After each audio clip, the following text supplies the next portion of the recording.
자, 같이 읽어보겠습니다. 시작.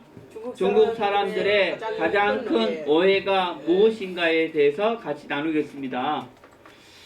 자, 목사님, 중국 사람들에게 중국의 전통 신앙이 무엇입니까? 라고 물어보면 대부분의 사람들이 뭐라고 말하는지 아세요? 중국 사람들의 전통 신앙. 대부분이 이 불교 혹은 도교라고 말해요. 그러면 중국 사람들의 전통 사상이 무엇입니까? 말하고 물어보면 대부분이 뭐라고 말하냐면 유가 사상이라고 말합니다. 그런데 이 기독교는 이 서양에서 온 건너온 서양 종교라고 하면서 중국 사람들이 다 배척하거든요. 그런데 이것이 바로 중국 사람들의 가장 큰 오해라는 거예요. 사실 기독교에서 말하는 하나님은 서양인들 또 우리가 믿는 하나님일 뿐만 아니라 고대 중국 사람들이 믿었던 이 전통 신앙입니다. 아멘? 자, 그 이유를 말씀드릴게요. 잘 보세요. 자, 불교의 창시자인 이 석가모니는 대략 기원전 624년에 인도에서 태어났어요. 인도. 그런데 중국에 전해진 시기는요, 대략 기원전 여기 67년도에 중국으로 건너왔어요.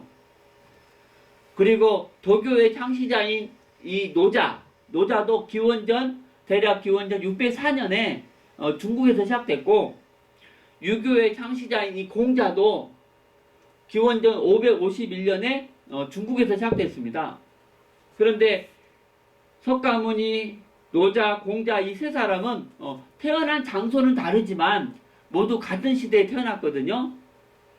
자, 그런데 내가 말씀하고 싶은 것은 목사님, 이 세 사람이 태어나기 전에 중국은 여기 사망오제에서부터 춘추 전국시대까지 2000년의 역사가 더 있다는 것이에요. 무슨 말인지 아시겠죠?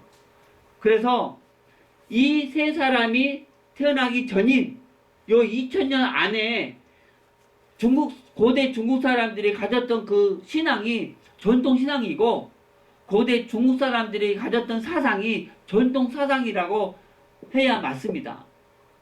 자, 그러면 이 세 사람이 태어나기 전인 2000년 동안 고대 중국 사람들이 믿었던 신앙이 무엇일까요? 자, 따라합시다. 하나님을 믿는 신앙. 하나님을 믿는 신앙. 근데 우리 기독교에서 말하는 하나님과 동일한 하나님이라는 거예요. 자, 그 증거가 바로 뭐냐면, 자, 따라합시다. 한자의 형성 연대가 한 이때쯤이거든요.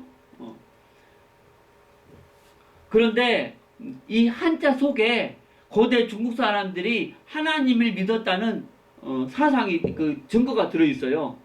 그리고 한자 속에 에덴 동산 이야기, 아담과 하와, 그리고 선악과 따먹은 이야기, 또 노아의 대홍수 심판 등등 성경의 내용들이 기록되어 있어요. 그래서 이것을 전문적으로 연구한 사람이 있는데 나도 관심이 있어서 오랫동안 연구해서 한국말로 강의안을 만들었어요. 2시간짜리. 또 중국말로도 만들어서 유튜브에 올려놨거든요.